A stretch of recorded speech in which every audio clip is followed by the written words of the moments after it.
Ok, bom dia todos, todas. Okay, so let's I summarize what we had last time. So we define the evolution of the system as a vector q depending on time. So here q is a vector of coordinates of all material points. T is time. And we formulated the Hamilton's principle, least action principle.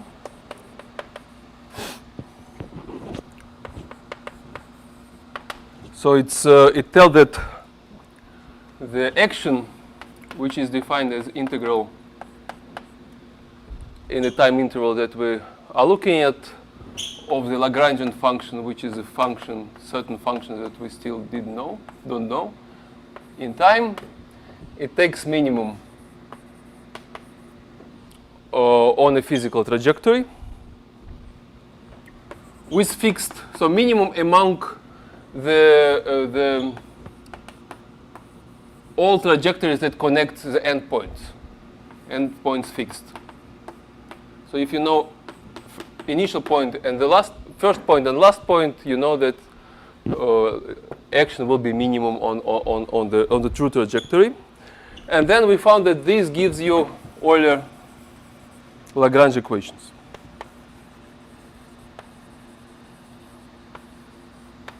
Equations, so they derived as the time derivative of the partial derivative with respect to velocity minus partial derivative with respect to each coordinate equals 0. And this is, so we have as much equations as coordinates, which is good.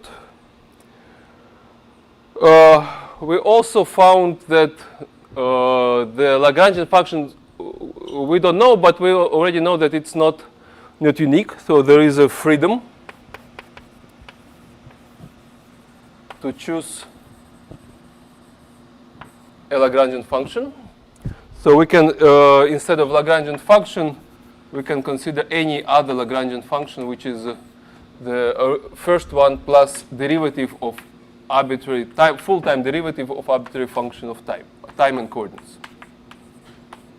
So this is L plus partial derivative and plus, so it's full-time derivative, so you can use, you should use a chain rule. So you differentiate with respect to each coordinate and then coordinate with respect to time. So it's dot is time derivative, right? And then we also define the Galilean group.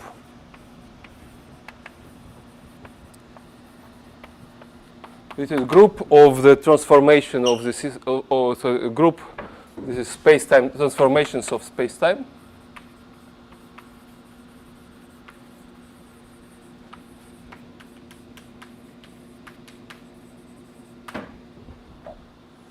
And they are generated, so this group is, has three generators. So first is translation.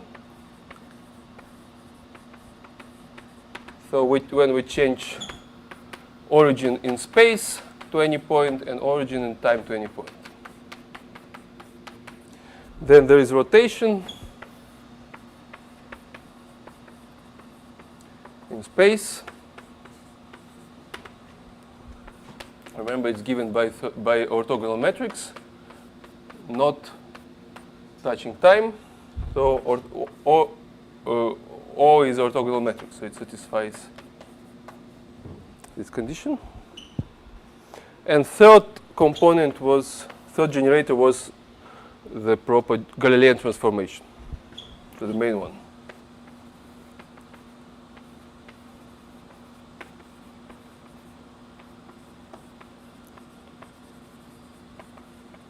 So this is a change to the reference frame which moves with a constant speed.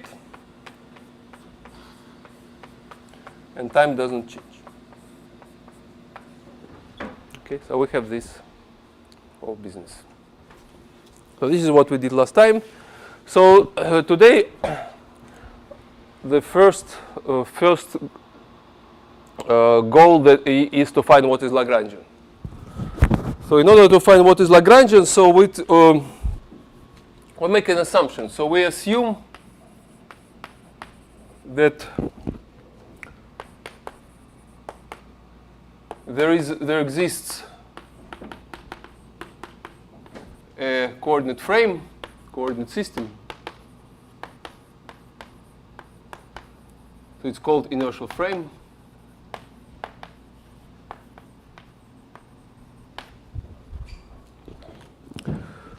So xt such that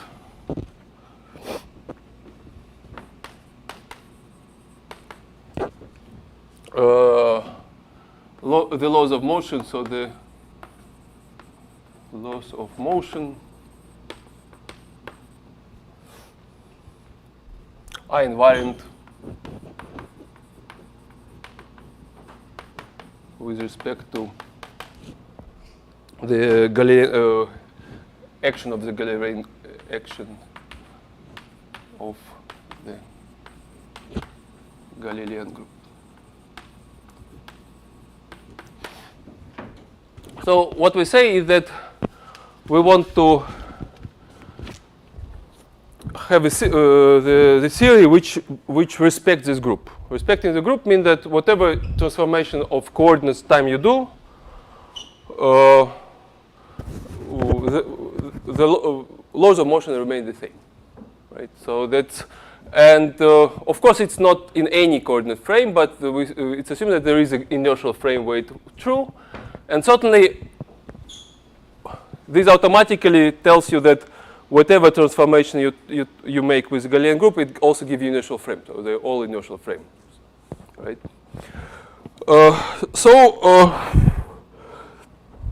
Somehow this is rather natural. So what we want to say is that we say that our space is homogeneous, so it doesn't matter where we put the origin.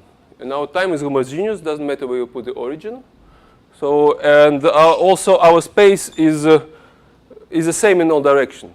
So what I'm saying is it's not everything is the same in all directions, but the laws are the same direction. So if I look in this direction, physical laws are the same. And rather non-trivial question, why is it should be invariant with respect to Galilean transformation, but actually this is comes more clearly some moment later. But for now, we just assume that this is all is true. And let's try to find Lagrangian. So first we try to find Lagrangian function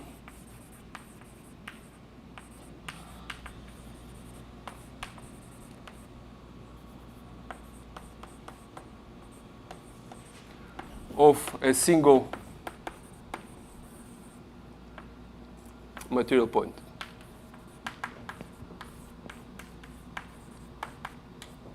So it means that our vector q is just x, which is free coordinates, x1, x2, x3. So we need to find this function L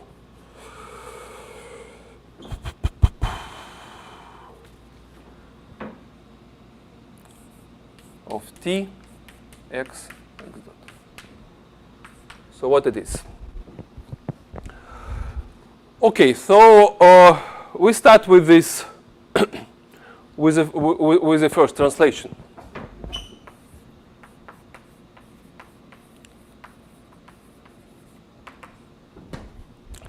So whenever you make translation, so you go to a new coordinate system. So what is changed? So if you had Lagrangian in original coordinates, then in new coordinates,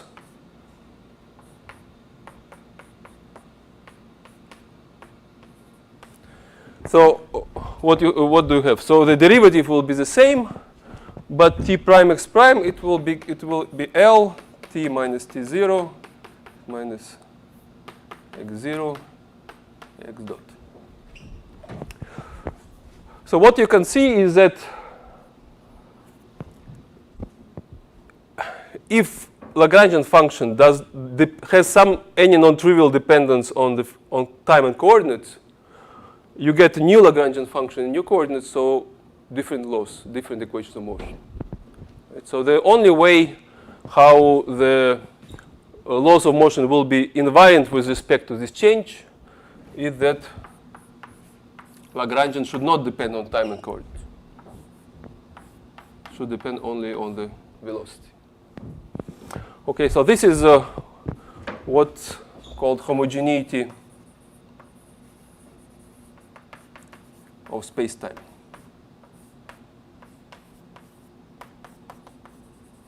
So the function which governs its behavior does not depend on space and time coordinates, so only velocity.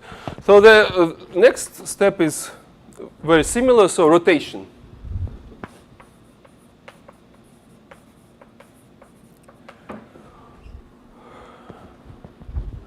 So the new Lagrangian. So what happens with rotation? So we only have velocity now. So whenever you change rotate vector, you also rotate velocity just in the same way. So x dot equal O x dot prime. So it means that L of x dot will give you so no, this should be, I wrote it correctly. Oh. Sorry. So this is O x prime dot. So again, if rotation somehow changes Lagrangian function, the equation of motion will change. So the only way how the equation of motion will remain the same is that they only remain the same if Lagrangian will not change under the rotation. But the only way how Lagrangian does not change on the rotation if it depends only on the size of the vector, not on the direction, because rotation changes direction, but we keep the size. Right? So that means that Lagrangian should be a function of the velocity only. So this is called isotropy of space. So space is isotropic. The same in all directions. The only thing that remember what is norm. The square norm is a sum of squared components.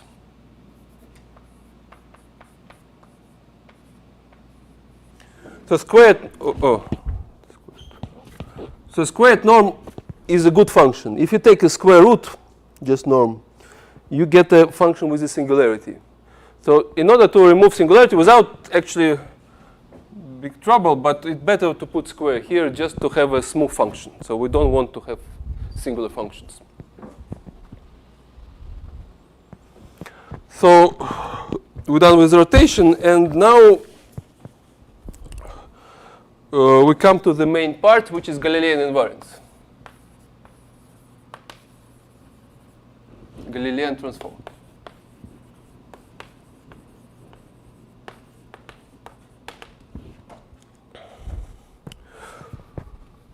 So we should also have invariance of equations of motion with respect to Galilean transformation. So let's perform this Galilean transformation. And in order to do this, it's convenient to use, let's consider the Taylor expansion of this. So let's represent this function as a Taylor expansion. So it will be A0 plus A2 square plus A4,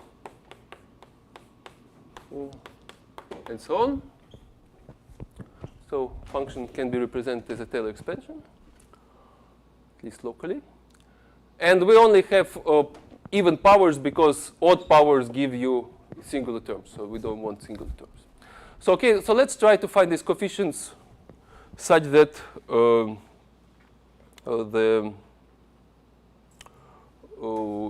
the Galilean transformation will not change the equation of motion.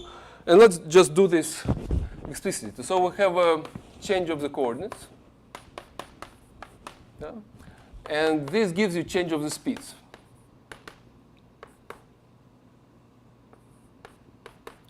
Plus u. Okay, and then from this we can compute what is the squared.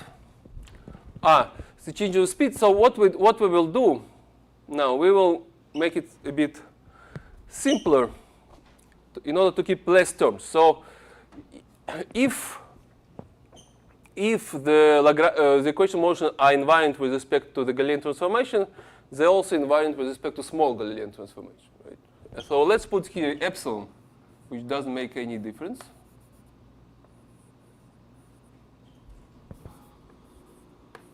So epsilon small. So let's put small coefficient. And let's just verify this invariance with respect to small Galilean transformation. So I put epsilon in order, so with epsilon I can keep just some terms. I don't need to keep all the terms. So what is x dot squared? So x dot squared is, so it's a scalar, you can write it as a scalar product. So the x dot by x dot, right?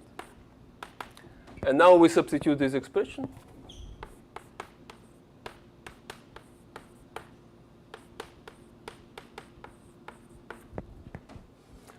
Or open the product.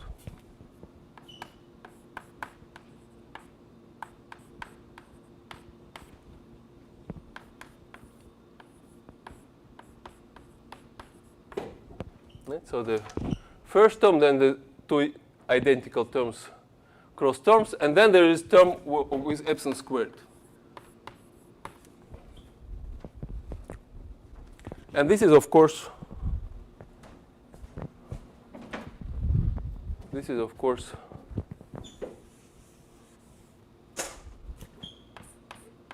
norm of the new velocity squared.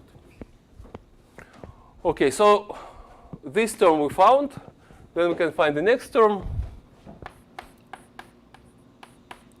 in power 4. So in order to, if you find the power 4, we just can use the previous expression because we can take just squared, and then we square this relation. So it gives you square of the first term, which is 4. And then there will be cross term from this term with the coefficient 4, right? Yeah.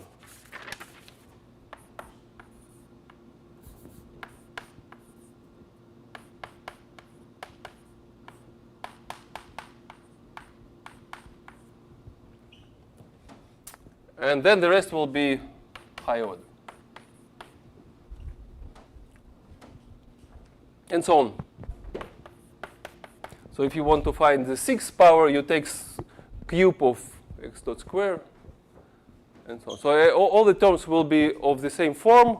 There will be only change in this coefficient and in the power. So if you take every term, you can compute.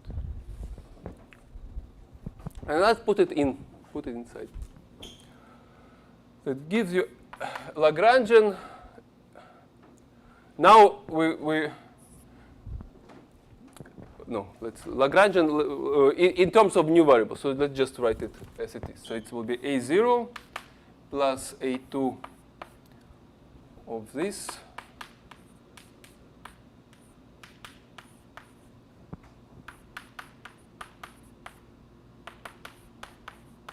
term plus A4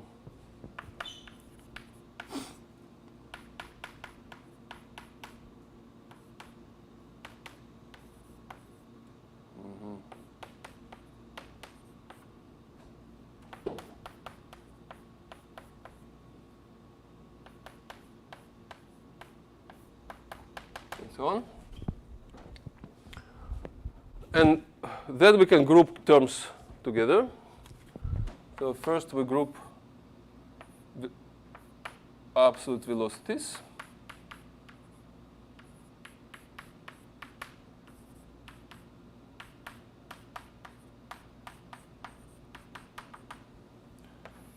Which is just the same Lagrangian, right? So it's the same Lagrangian, but now in terms of the new velocity. And then there are these terms with epsilon. So this will become, so you will have epsilon x dot u, and then will be 2 is a2 plus 4a4, so on. Oh, no. Plus 4a4 velocity squared. And then, just for you to know, 6a6 velocity cube, velocity 4. Yeah, I think so. Come on. And high order terms.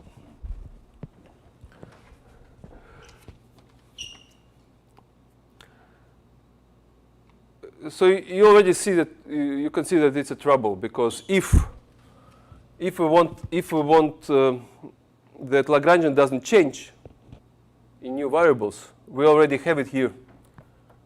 Right? So Lagrangian in previous variables, which was let's write L, and equal to the Lagrangian in new variables, or exactly the same form, plus some branch of terms. So if you demand that Lagrangian are the same, then this should be 0. And so if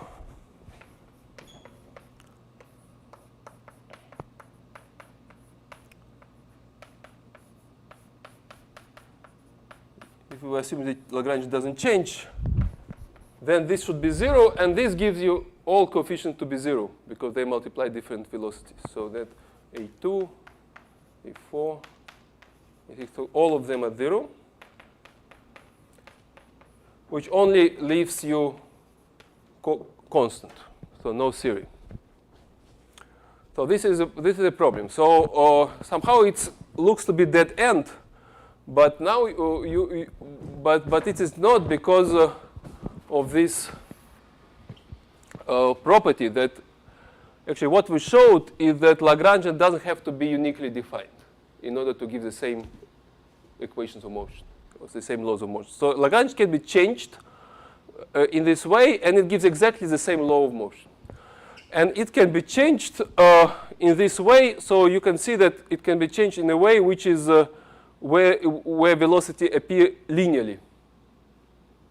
So you can, in principle, add to Lagrangian something which is linearly dependent on velocities, with some extra condition, of course, but at least linear. So it means that we only need to put this to 0. The terms which are nonlinear in velocity, because velocity already comes here. So here it will be cubic, and fifths. So this will be higher orders or higher powers of velocity comes into these terms. So these terms we certainly should put to 0, and this term leaves us some hope, because it's linear in velocity. So let's do this. So consider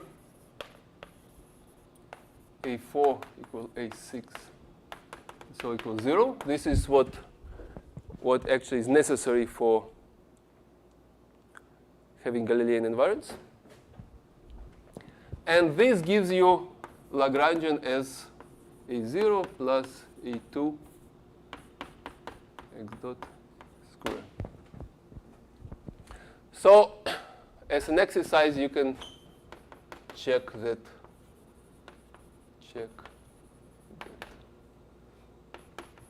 the system is Galilean invariant. So you can just check that really the term that this term can be explicitly written in this form. So if you want to make an exercise, you can try to find the function f, which exactly captures this term. But now what we do? So we can set a0 to 0. This doesn't matter because free coefficient, it does matter. It also can be put into the f. And in principle, you see that only in equation of motion, only derivative of Lagrangian enters. So adding coefficient doesn't matter. So the only thing which is appears, so we have only one free coefficient which is left by this approach. So there is a single free coefficient.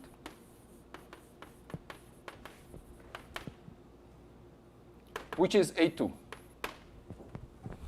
So what we do, we define, we say by definition that A2 is M over 2 and call M mass.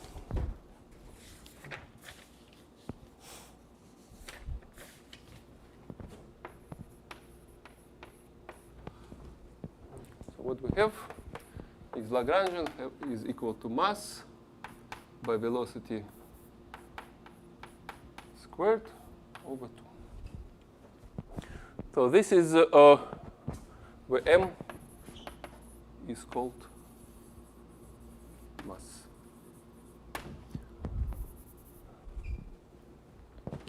So the next observation is that if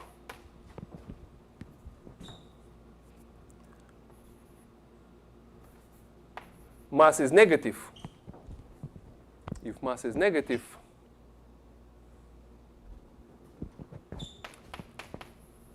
then you cannot get minimum of the action, because remember, equation of Lagrangian equations are good, but they by the initial principle, but that Lagrangian attains a minimum. The Lagrangian action attains a minimum. So then the action, which is integral from m over 2 x dot squared dt. So you see, if f is negative, so you cannot get minimum, because you can always get choose a trajectory with infinitely large speed. So it cannot get minimum does not exist. So it means that mass should be at least non-negative. So that's actually that's it for single particles. So you see that kind of we have a nice relation that would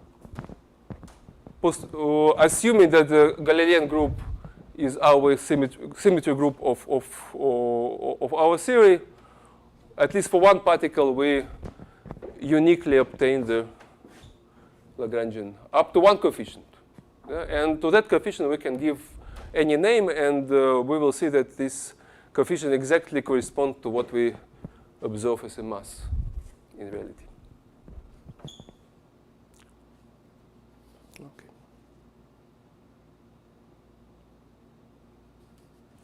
And mass should be positive. Mass should be positive, which is connected to our condition that the action should attain minimum. If you change it to maximum, then mass will be negative, but positive is certainly better. So it's just a coefficient in the theory. So the thing is that mass appears naturally. So mass is a consequence of the Galilean invariance.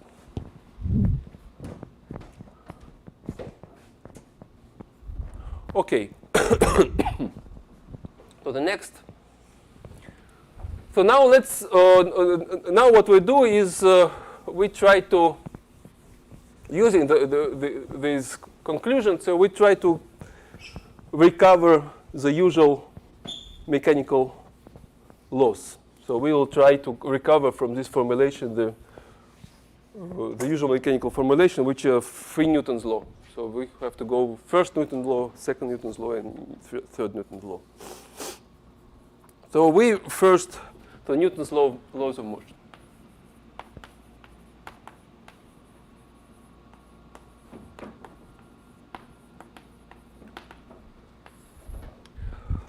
Okay, so first let's write equations for this Lagrangian.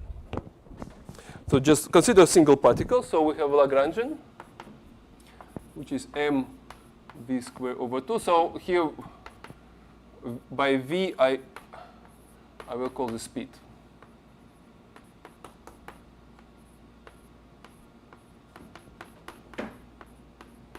So v is just a short notation for the normal velocity. And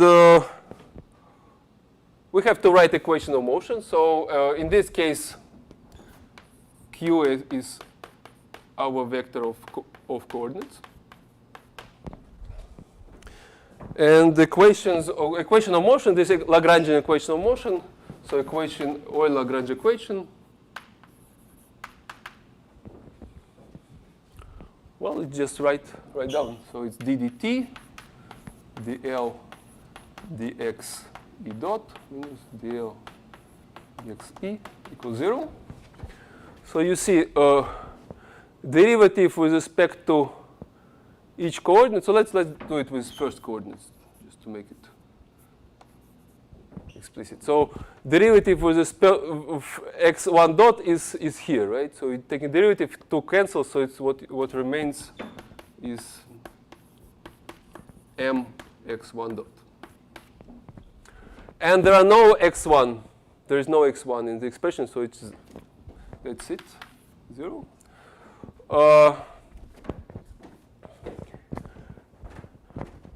Mass is actually normally bigger than 0, because if mass is 0, you also have no theory. So mass is positive. So we can cancel the mass.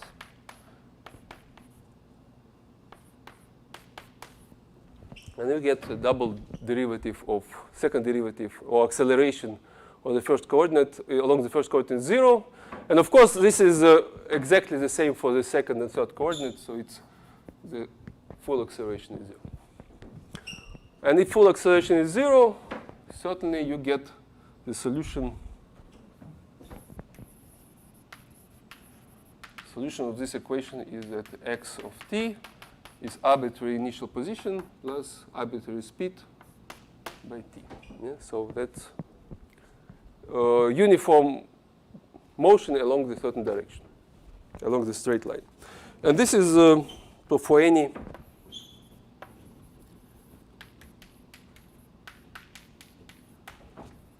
initial position velocity. So this is exactly what's first Newton's law.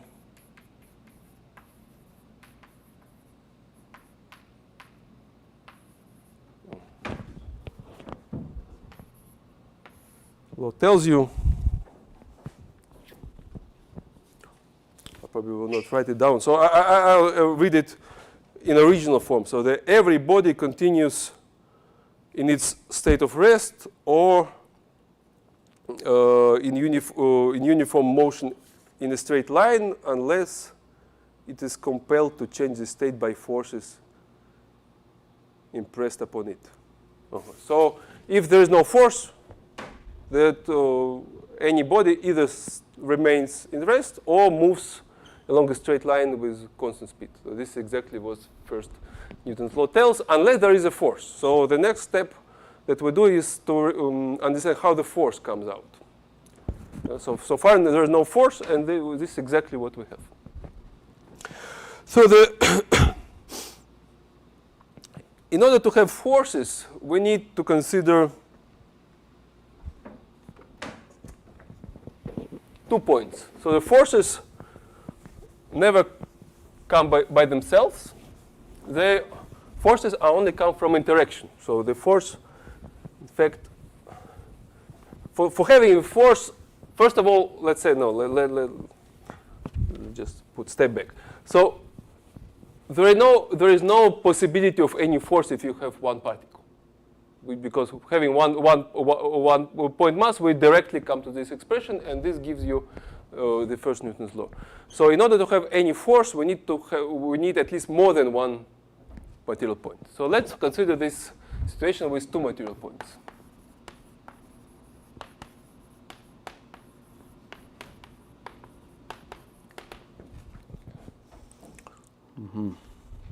So the first we call xa, and coordinates will be x, do it first, 1a, x2a, 3a, and then the second will be xb. So point A and B.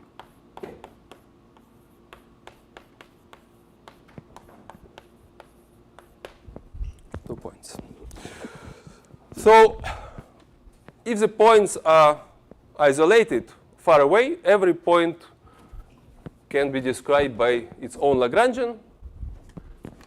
So we have Lagrangian for the first point, Lagrangian for the second point,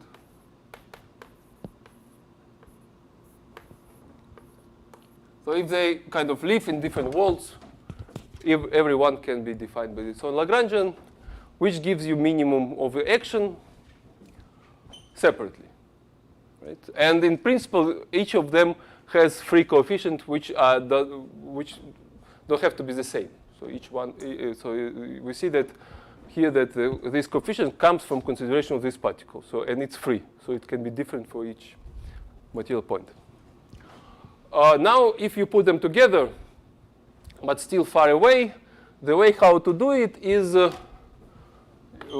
you can just take a sum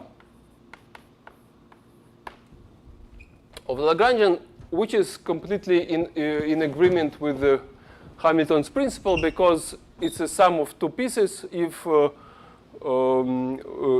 each of the components take a minimum, then the sum takes a minimum, right? So it's equivalent. So this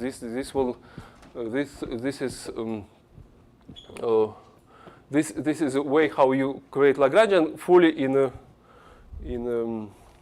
compatible with the least action principle. Okay, so this is when they are not without interaction.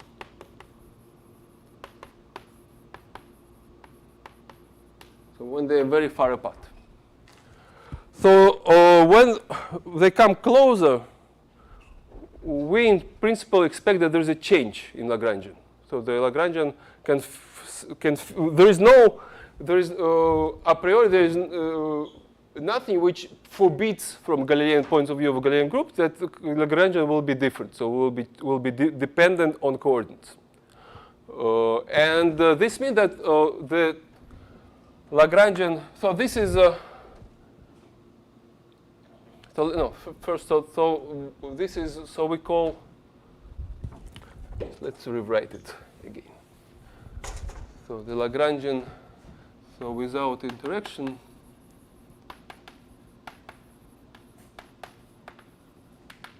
the Lagrangian can be defined as the sum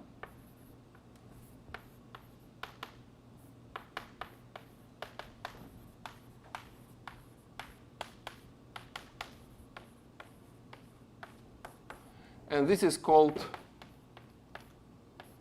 kinetic energy.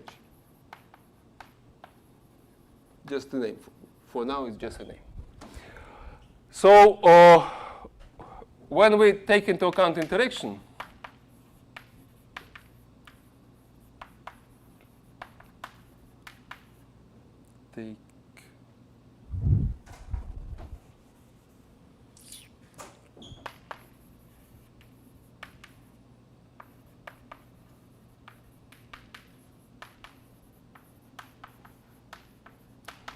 taking into account interaction, the Lagrangian in principle can change.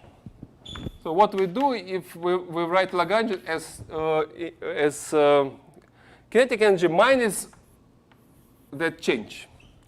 And that change, so there will be something extra. So we put it in U. So far we don't make any assumption, but we actually need to say what is U. Because in principle, U is a function of coordinates, velocities, and time, and so on. right? So the assumption of classical mechanics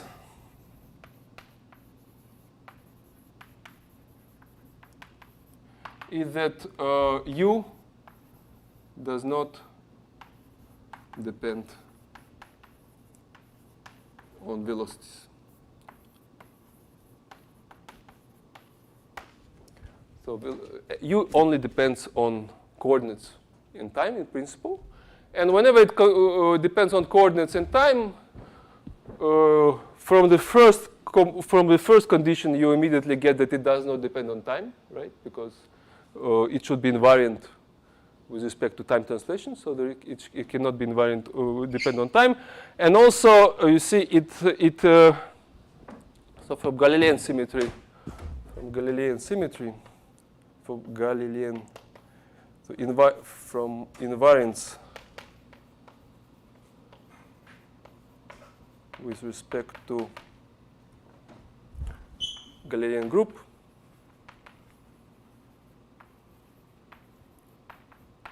so what it gives you? So in principle, a priori, not depending on time means depending on coordinates and time. Or not depending on velocity means that it leaves you still a lot of freedom. But from the first part, from the translation invariance, you know that it does not depend on time, and it only can depend on difference between the vectors. Because the only difference between xa and xb is not, let's write it down. So u depends on difference. So this is the only dependence which is not changed if we change coordinates, if we change origin in time and space. Yeah.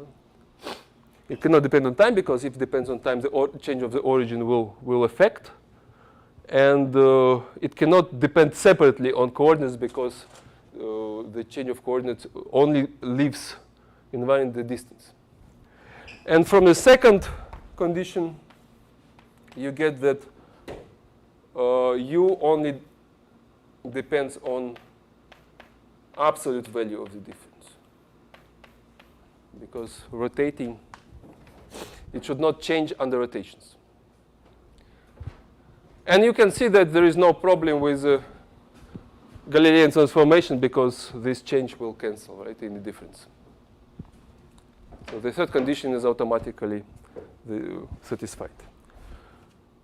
So this is, all this leaves you the u, the potential energy in two-particle system depends on the difference, on distance between two particles. So so under this condition that u only depends does not depend on velocity, we have an explicit form of Lagrangian, and let's make some derivation. So let's see what it gives.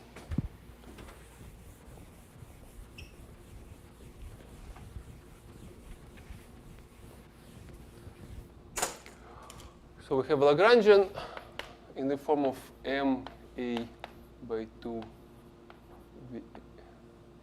Let's write it explicitly. So x1 a dot squared plus x squared. So this is first particle, first material point, second material point.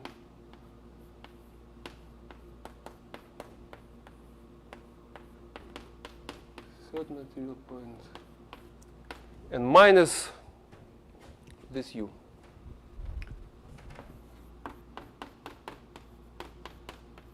So this is general form of the Lagrangian. So this u, just to say, it's called potential energy.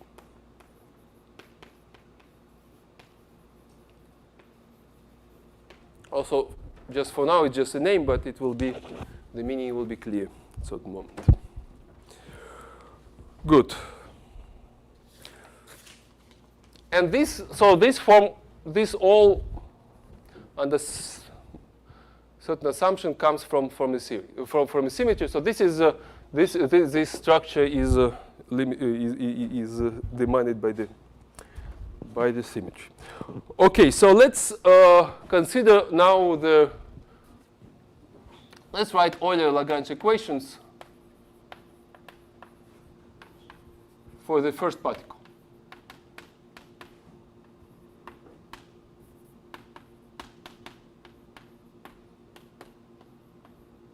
So Euler-Lagrange equation for the first particle.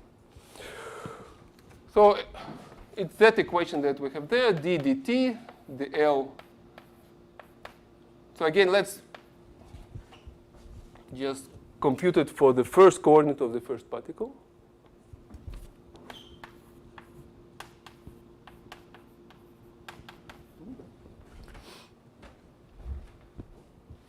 So what it is, x1a only appears here. So dl dx1a dot to cancel, so it gives you ma x1a dot. So it will be d dt ma x1a dot minus dl dx1a. So this comes from this term because x1a comes here inside. This is the only place where x1a enters. So let's call it distance r. So let's call r is the distance. So it will be minus with minus gives you plus. And then it will be, no. For now, this we don't need. So all what we need is just differentiate u with respect to this one. That's it.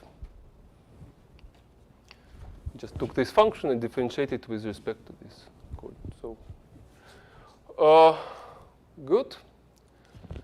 And now we put this term to the right-hand side and give a name.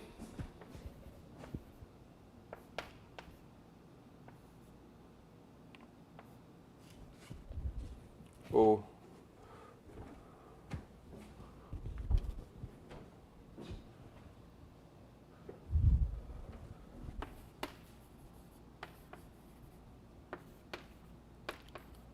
Of course, there will be same equation for 2a and 3a, right? So there's two more components. So the final equation to which you come will be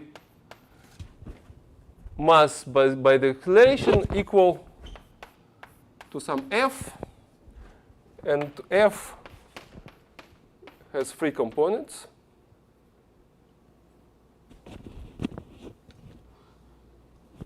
It will be fa.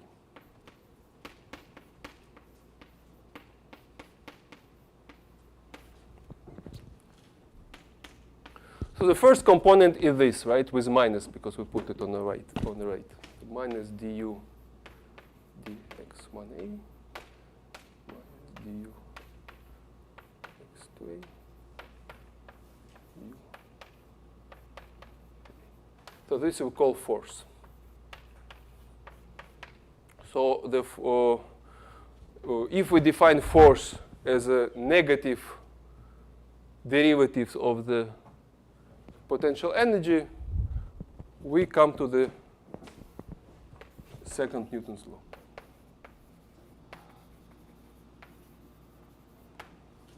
Second Newton's law, which exactly tells that the change of motion of an object, right, is proportional to the force impressed, and it is made in the direction of the straight line in which the force is impressed. So it's kind of Newton's formulation of what vector means. Right? So that's exactly what we found, that the mass by acceleration equal to the force, and force is comes naturally from the fact that there is a function which is describing interaction between particles, and it's some function which depends on coordinates. So it means that this force also depends on coordinates. So there's kind of natural analytical appearance of this force. Okay, good. And the last is, so what is missing is the third Newton's law. And third Newton's law will be obtained if you compute force Fa and the force from which is applied to another particle. So we have two point mass. So first point mass is with force Fa, and the second point and second point mass with the force Fb. So now remember what is what. So let's compute Fb. Fb is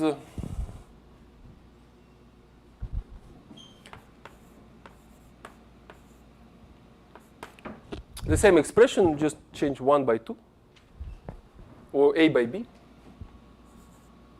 B1b, 2b, 3b. But now what we do, we use the condition that u depends only on the distance, because this we didn't use. So now we use that u in fact depends only on the distance.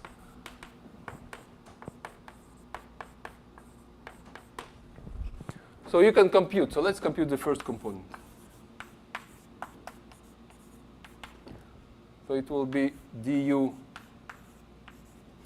by chain rule, du dr b.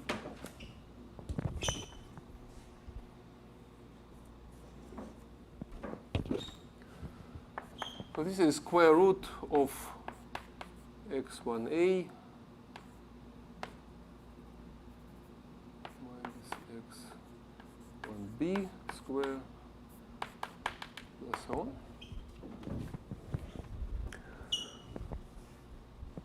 So what you see that x1a and x1b comes symmetrically with minus. So after some exercise which you remember from calculus, I hope, you see that this is the same as, so we keep the first multiplier and then we derive r with respect to 1a, and it will be minus. So differentiate r with respect to this term, to respect to this variable is the same as the differential with this variable, but with a minus. So there is this relation. And this is minus du dx1a. So what this means, it means that the force Fb equal minus force of A. And this is third Newton's law.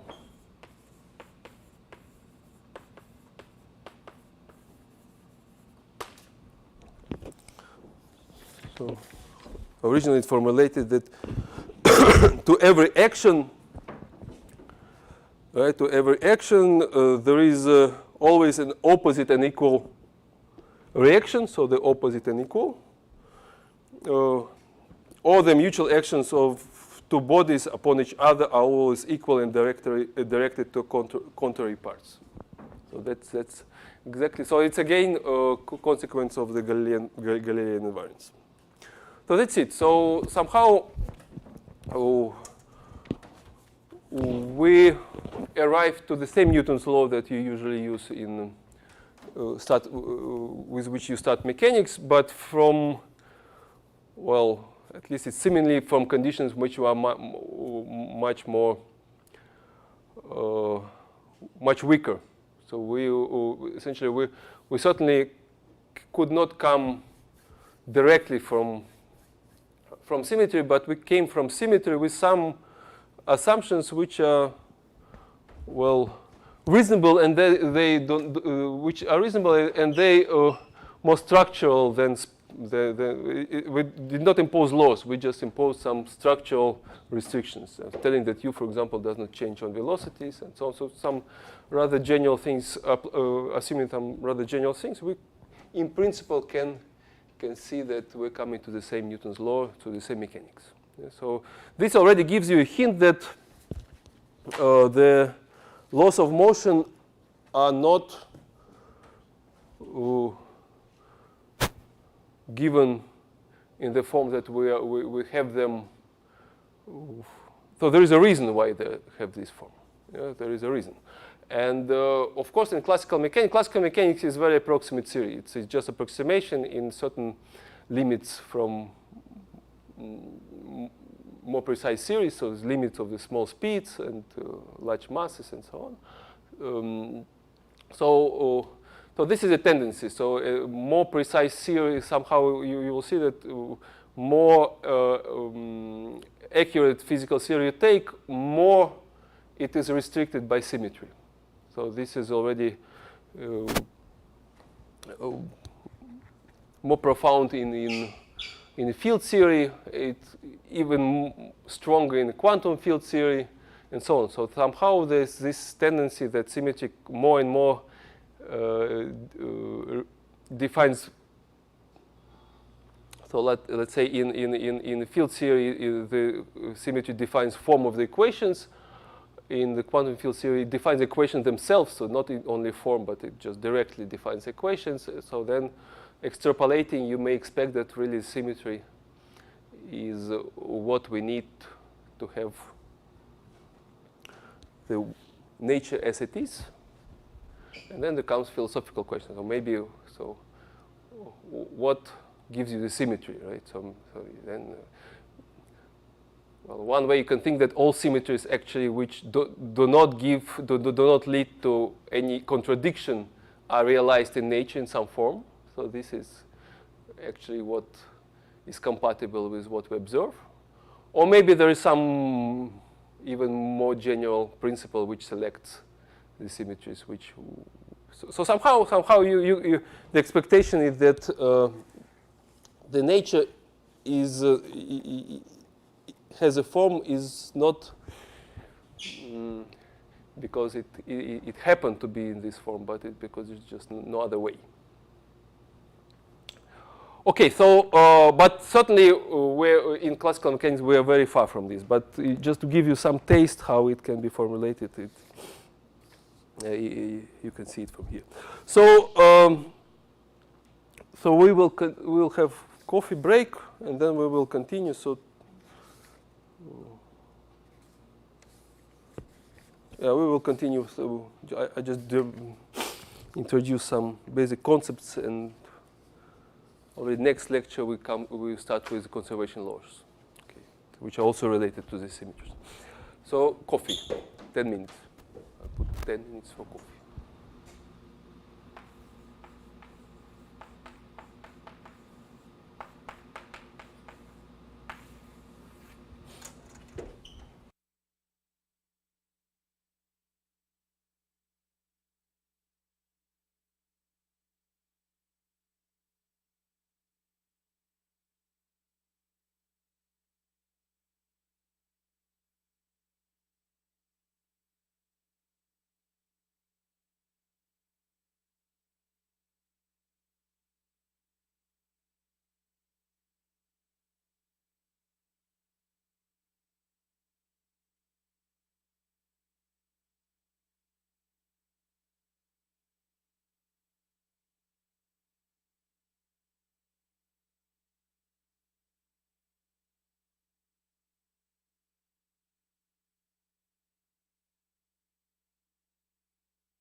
So let's continue.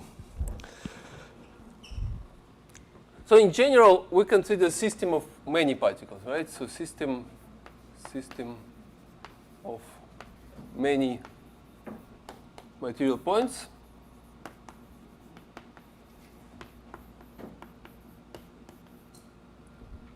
Or then you can generalize to many bodies and so on. So, but general material, we will not go beyond this material point. So XA, XB, XC, and so on. So we have many points. And you can just follow the same line of thought. So the Lagrangian function will be defined as kinetic energy minus potential energy, and so the T is the sum of all particles A, B, and so on, of mass by velocity squared over 2. So this is kinetic energy.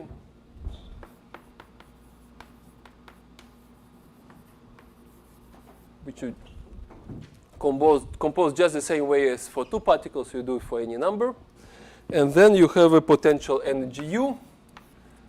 And again, we assume that it only depends on coordinates. It cannot depend on time because of the Galilean invariance. Galilean invariance with respect to Galilean group. So this is potential energy.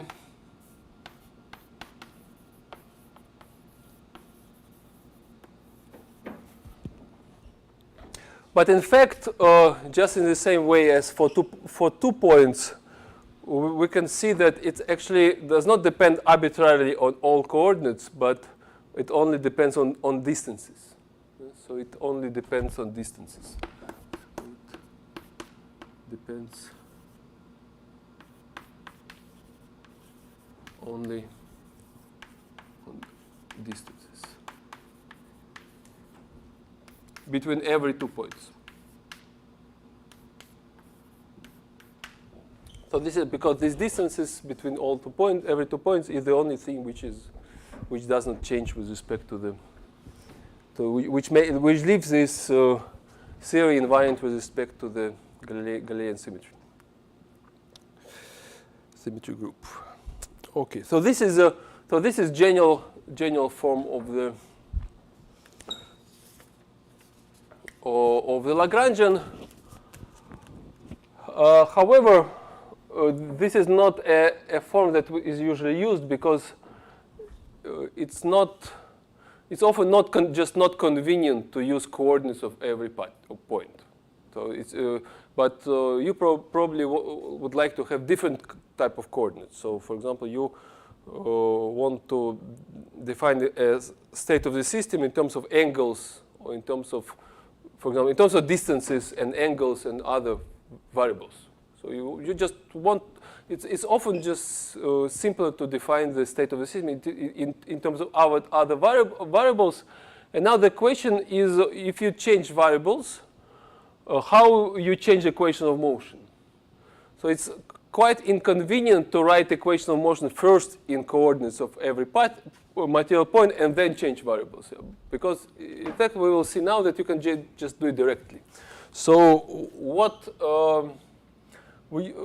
people usually do, you consider generalized coordinates.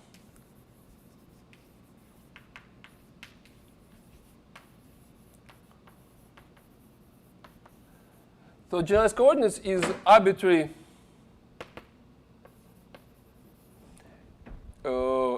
any vector q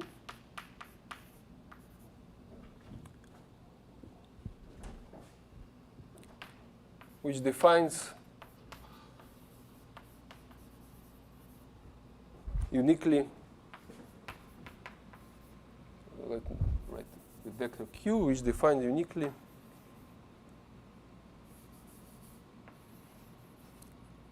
positions of all material points. So it means that every material point can be given by some function.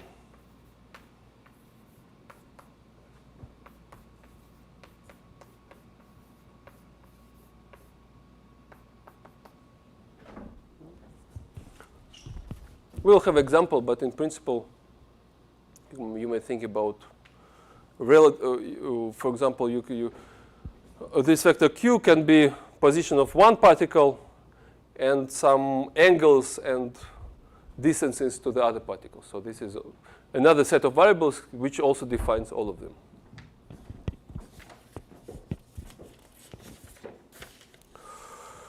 Okay, so now how will you write equations with respect to these coordinates? So so how to write equations? So how to write equations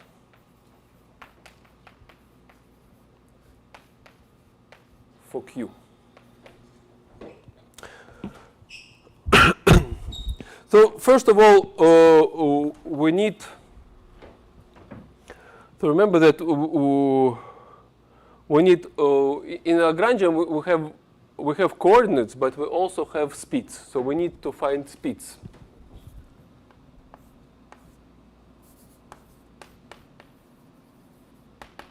So every speed. So if a coordinate is a function of q for every alpha, then the speed we will see that it's function of coordinates and derivatives, and we can just find it. So this is what? So this is the dt from x alpha q, right? And then this is a vector, so we just use the chain rule. So we differentiate x alpha with respect to each component and each component with respect to time, right? So this is by the chain rule you get it.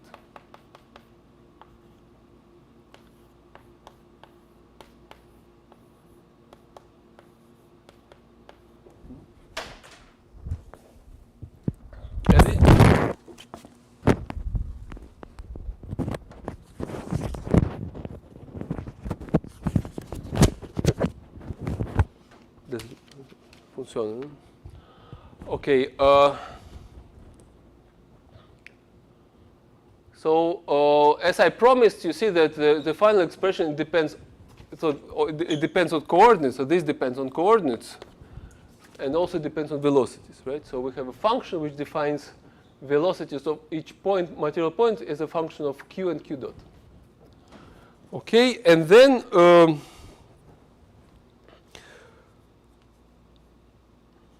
we can just define a new Lagrangian function, which is defined through the original Lagrangian function.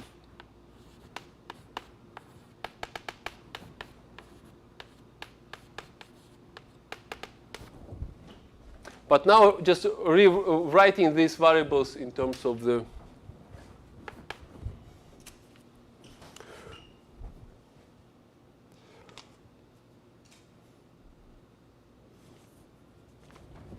where we have to substitute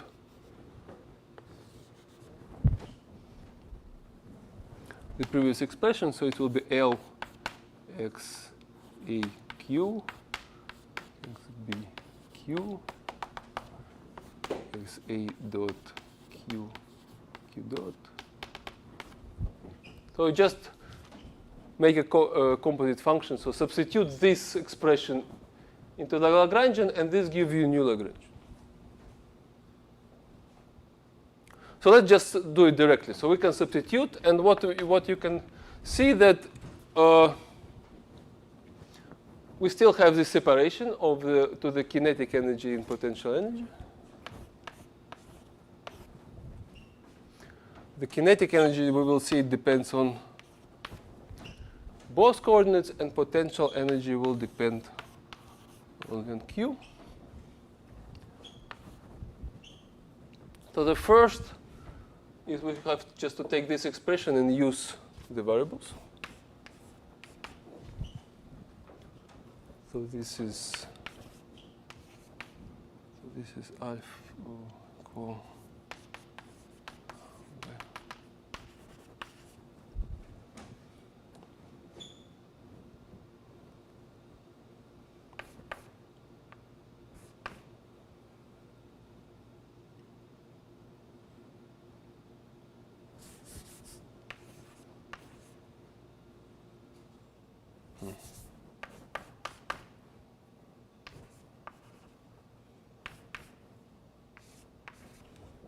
like this, no?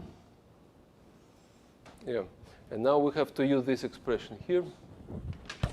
So let's just write it as sum for all particles or all points. Then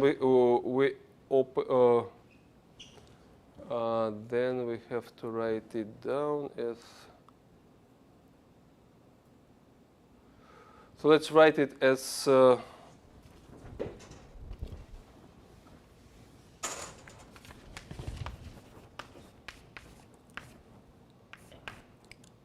Let's just already write it, the squared velocity as scalar product. Okay. And then we substitute this sum.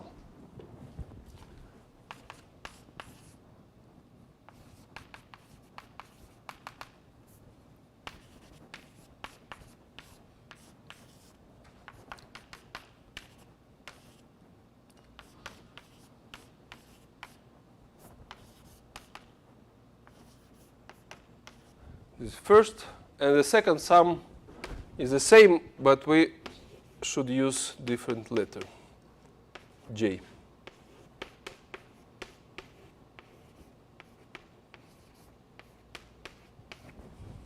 Okay, I just substituted this expression for each of the velocities.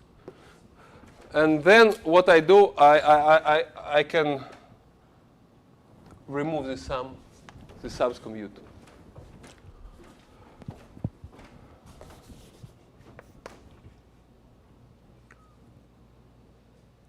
So it will be sum. I put the sum over I and j outside together. And then there will be the other sum over points. And this will be m alpha over 2 dx alpha dqi dx alpha dqj. Okay, so this is what be left here, and then there is this two qi dot qj dot, and this we can give this the name to this coefficient. We call it mij. So at the end over 2. At the end we get the formula 1/2 sum between I and j, between 1 and n, mij depending on coordinates, qi dot, qj dot. So here mij q is everything which is, let's write it separately.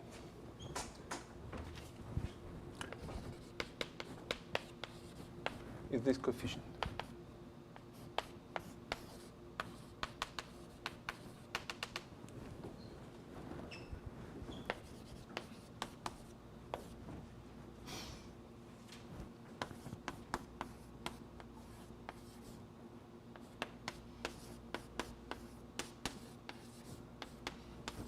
This is called generalized mass matrix, mass coefficients.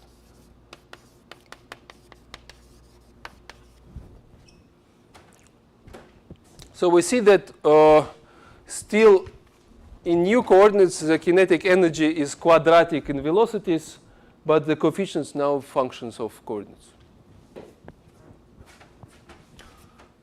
So observe that these coefficients are symmetric. Right? So if you sweep ij and ji, nothing changes. Okay, so this is a kinetic energy, and then we get the potential energy. Well, here there is nothing. There is not much to say. It's just substitute the formula. So this is kinetic energy. So in principle, we define explicitly new Lagrangian just by rewriting everything in new coordinates. And then the last step, which is very important, is an action. So let's define action in new coordinates. The action in new coordinates is just same formula.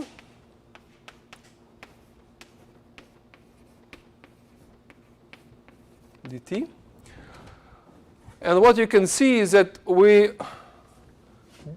didn't change Lagrangian. It's just the same Lagrangian, same value of the Lagrangian, but in new coordinates. So, of course, it's the same as the same integral, but already which was written in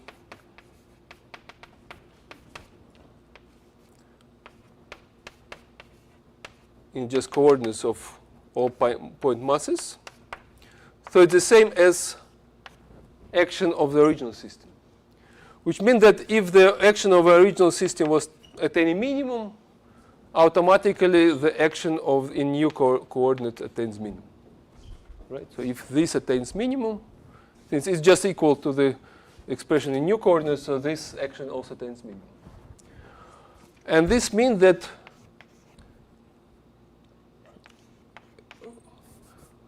from this condition, you conclude that you will have Euler-Lagrange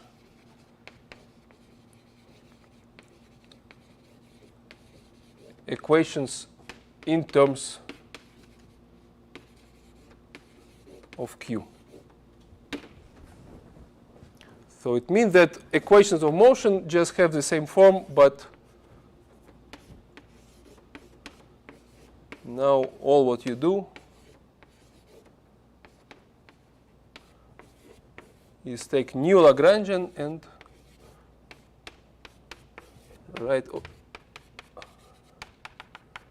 Euler-Lagrange equation. So Euler-Lagrange equation, they have such a tricky form that if you change coordinates, all you need to is to rewrite Lagrangian in the new coordinates and just write Euler-Lagrange equation. So you don't need to take those equations and then change coordinates, because this will, you don't need to care about coordinates and writing equations with respect to coordinates, equations of Lagrange equation with respect to actual coordinates of every particle, but you can directly write Lagrangian equation in terms of new variables, whatever variables you want, and then you use these variables into the substitute in this formula, you get equation of motion. So you will see that this is actually way more convenient than using directly particle positions. Usually this way many people write equations of motion. So somehow, you see, somehow changing coordinates because of the least action principle. Least action principle is a convenient principle because you don't need to apply change of coordinates in equations. It's enough to apply change of coordinates in Lagrange, which is usually simpler. And it's done explicitly here. You see, so whenever you have equation, you already have the explicit formula for Lagrange. Okay. So now let's make an example. Let's make one simple example how it works, and this will give you the answer.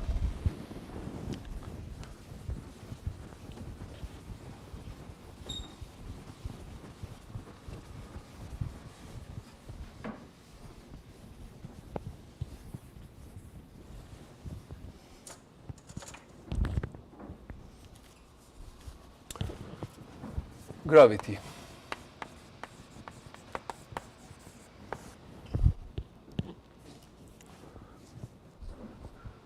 Or, in other words, two-body problem.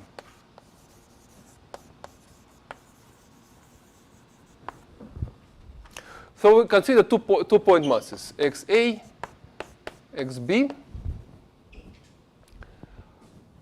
We have a Lagrangian for these two-point masses, so it will be MA VA squared over 2 plus MB VA squared over 2 minus U over distance, of the function of the distance, where R is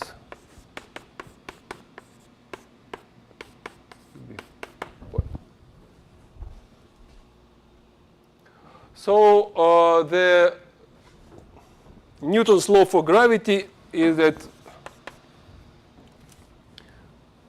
it just gives you specific function for this dependence. So it's Newton's law tells that this function u is proportional to the one constant divided by distance. So that's Newton's law. So K is gravitational constant by the product of masses. Just remind you that this is something like 6, 67, and so on, by 10 minus 11 Newton meter squared over kilogram squared. So this is gravitational constant.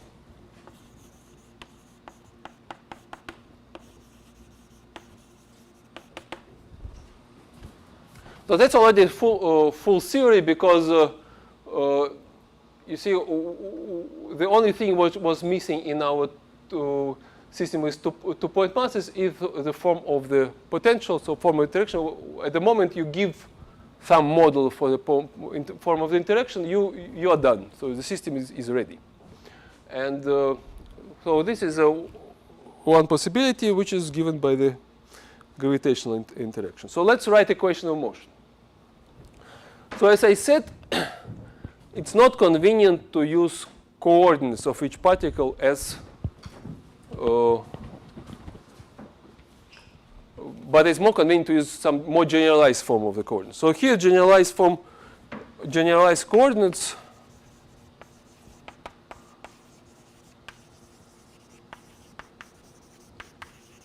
that we will use will have the first will have the form R capital, which is such x MA XA plus MB XB divided by MA plus MB.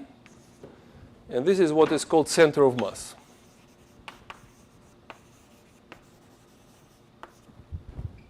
Okay. Just we define new coordinates. We have right to do so. And then the second will be just relative position. XA minus XB. Relative.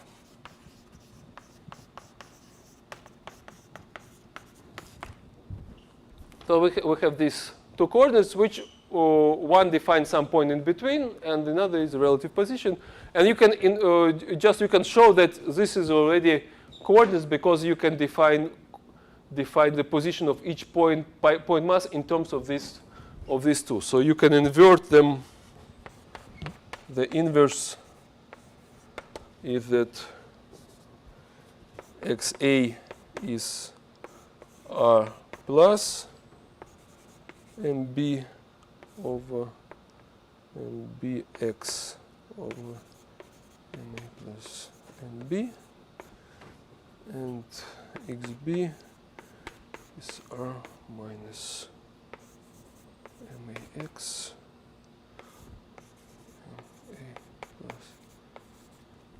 You can check that this is equivalent. Okay.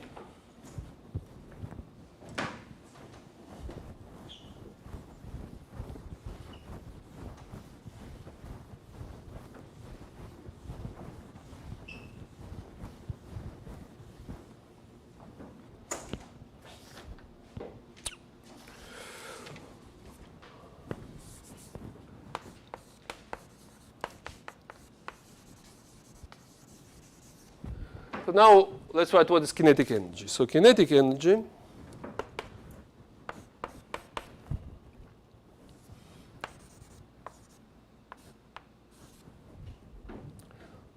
is mass by 2 by the squared velocity. So let's write squared velocity as scalar product, and the same for this second mass.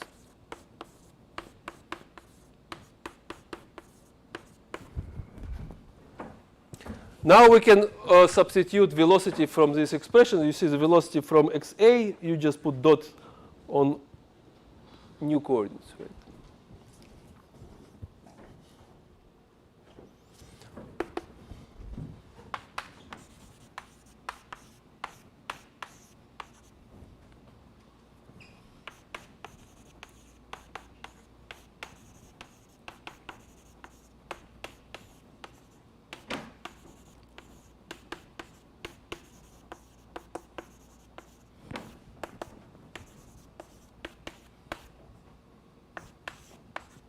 The second is R.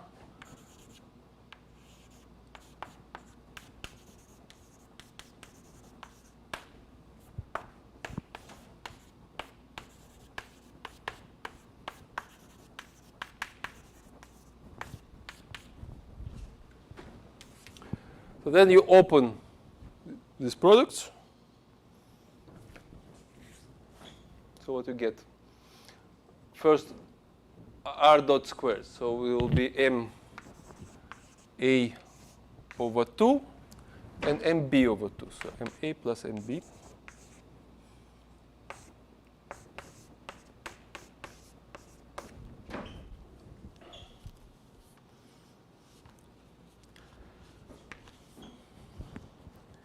The next, a bit less clear, but you will see that all cross terms will cancel. So all terms which is a product between R dot and X dot will cancel. So the second term will be, and then the terms will come, which from X dot square will have the form, also after some manipulation, you find that this would be M A and B, A plus MB, dot, dot.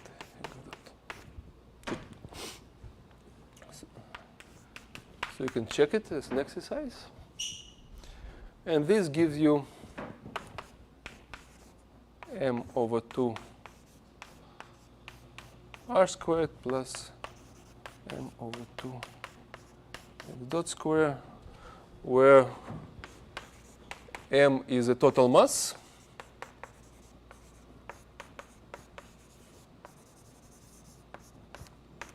And small m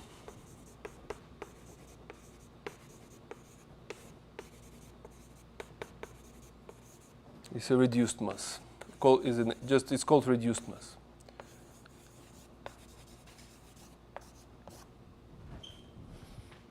Okay. So somehow everything is kind of complicated, but at the end it's simple. So we started with a simple form of kinetic energy, and we arrived at the simple form of kinetic energy, but with different coordinates. But at the same time, the gain is we now have potential energy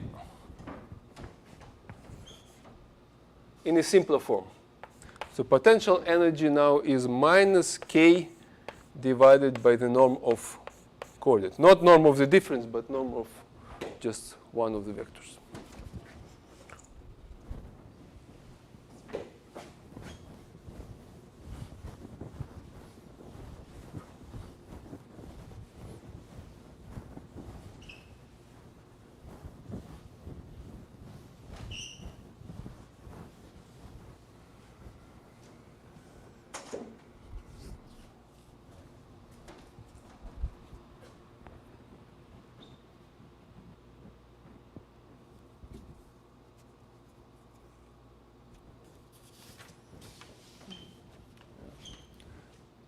Okay.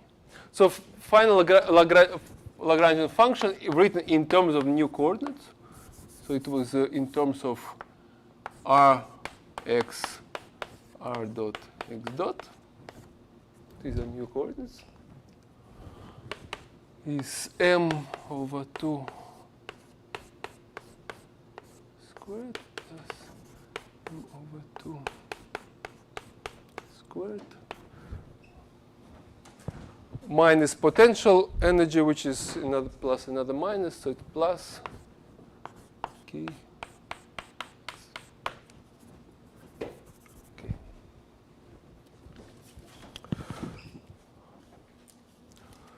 So now let's write equation of motion. So Euler-Lagrange equations. First, we can write it for center of mass, and you see that center of mass only enters in this term, and we already did it. So you can easily, equation of motion is d dt dl dr e dot minus dl dri equals 0, and this term, there is no this term because only the velocities come, and this term gives you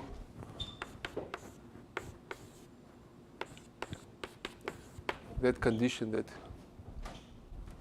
we had before. So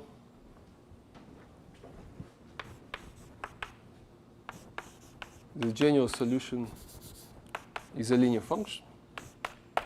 So this means that center of mass moves along a straight line with constant velocity. So the next is equation of Euler-Lagrange equation for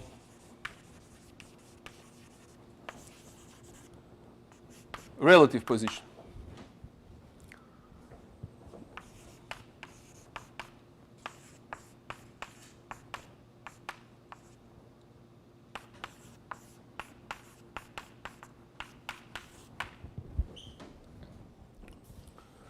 So what it is? So the first term comes from squared velocity. So here, remember, we always were getting mxi double dot.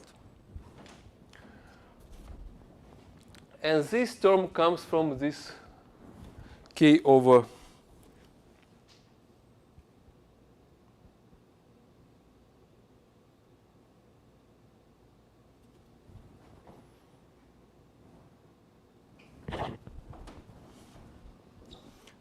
minus plus. Okay, so this will be minus d dxi from k over modulus, like this, right?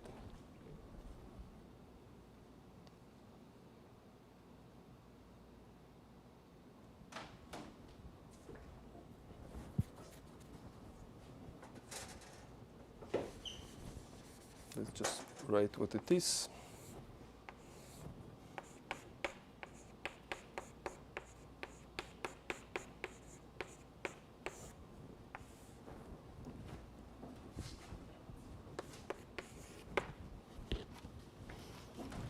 And then you can have to take this derivative. Now you should remember how to do this, because the answer will be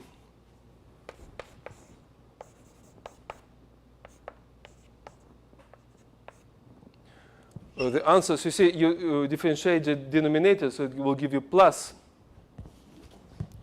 In principle, it should give you 1/2, but then it cancels with 2. So at the end, it will be plus k xi divided by x1 squared plus x2 squared plus 3 squared 3/2.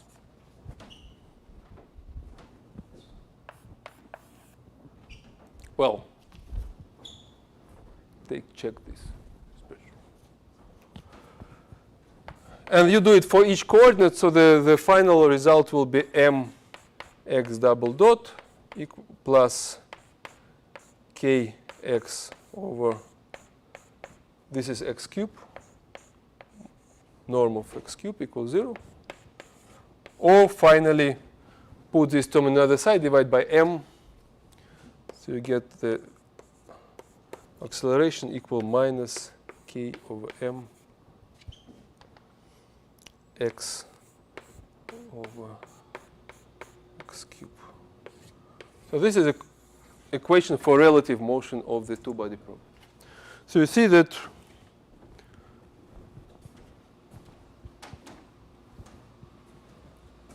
it's convenient to use generalized coordinates. We will see actually much harder problems next time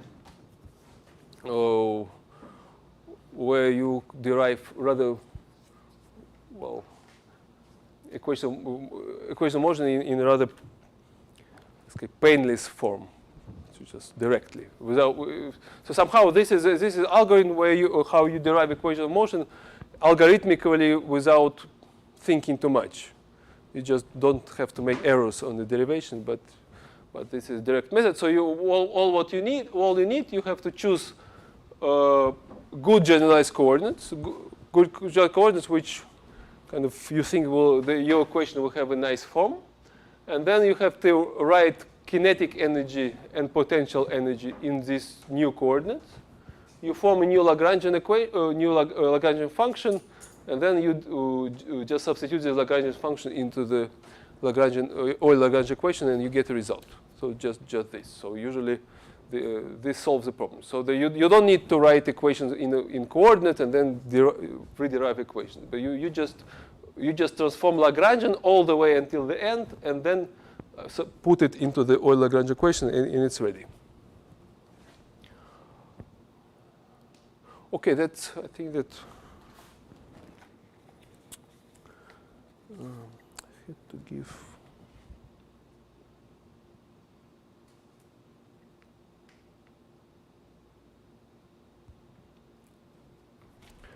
I will have to give.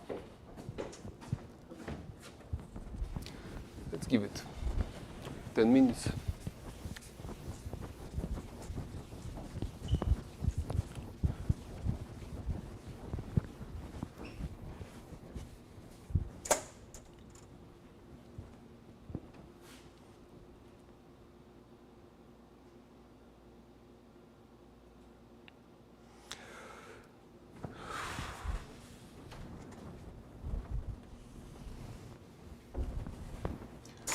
So what happens when one mass, MA, is much smaller than MB?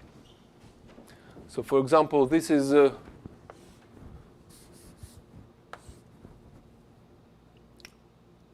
this Earth, and this is like any body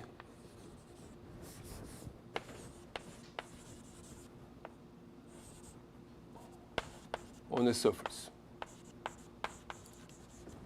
So we have an Earth, and then we have somebody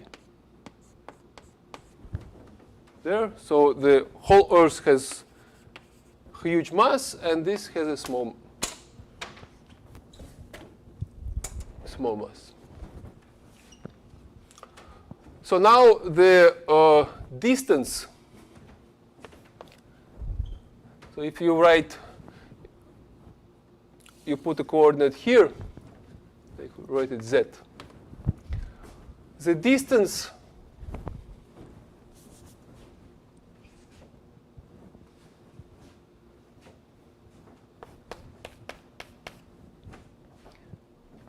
and you put it here, the origin on the surface. The distance can be written as a height in h relative to the surface plus the distance to the center.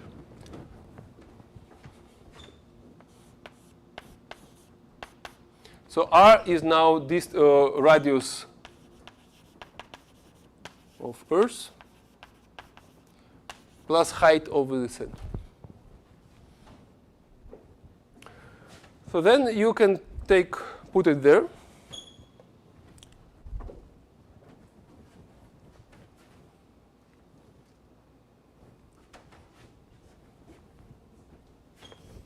Potential energy is minus k over x.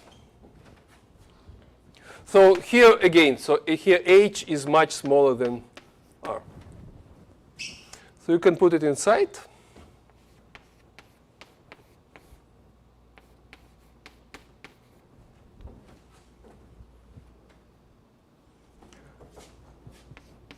Then make a Taylor expansion of this function.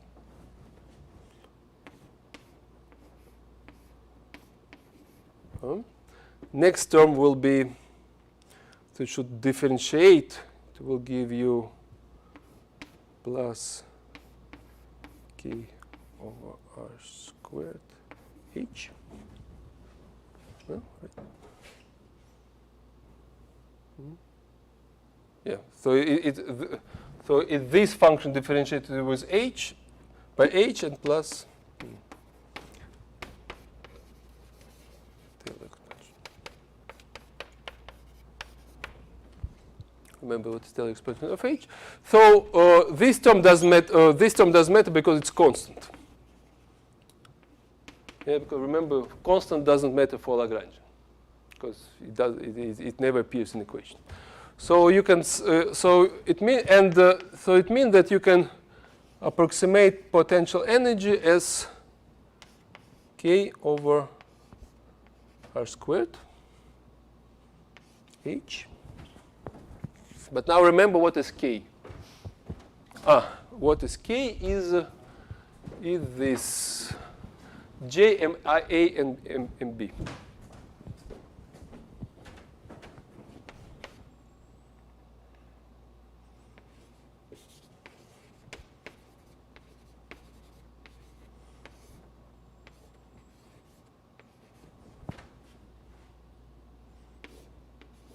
Each. MA is our mass, so let's write it MA.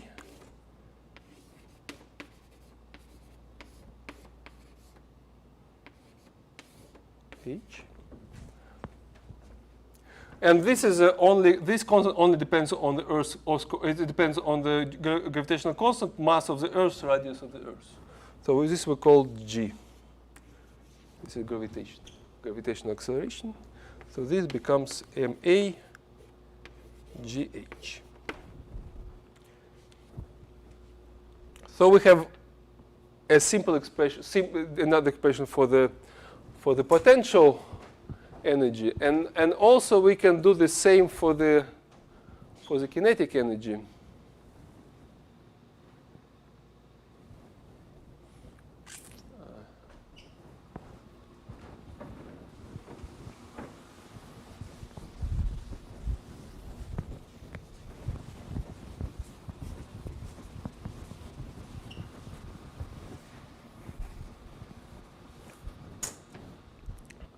Because for the kinetic energy, we don't care about this part with the center of mass. It does matter. This. So, but the kinetic energy depends on the reduced mass.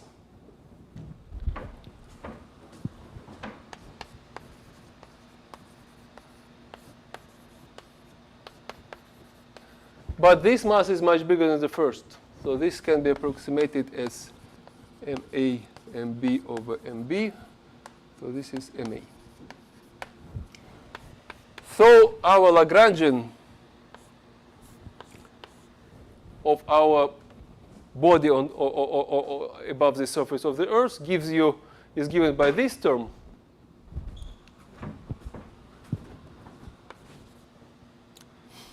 But originally it was this. Originally it had this form, right?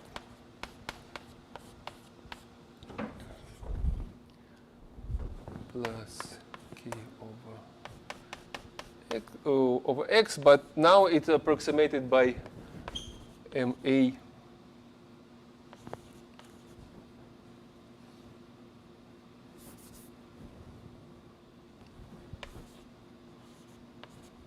over 2, so that's okay.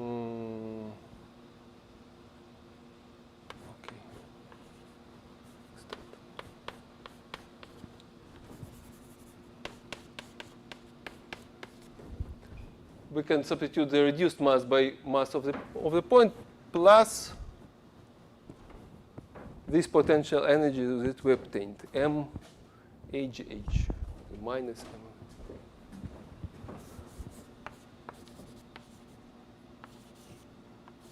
Where h is the height on the surface. So that's exactly the Lagrangian of the inner gravitational field of any other object. So that somehow this is just because we will use it many times. So I'm deriving it directly from gravitational law. So the gravitational force on above this surface of the Earth can be given just by this expression, by this potential energy. So it's a mass of this mass of the body. All the parameters of the Earth comes into the gravitational acceleration g, and the height on the top of the above the surface. So that's how we do. So next time we will use these all expressions for deriving equations of motion first, just to exercise a little bit how to derive equations of motion. It's good to know. And then we will continue with conservation laws. We will see that how the conservation laws follow from the symmetries. So it turned out so the symmetries. Story about the symmetry is not over. We still have much more information which is brought to the dynamics by the symmetry. Okay, thank you. So Monday. Segundo.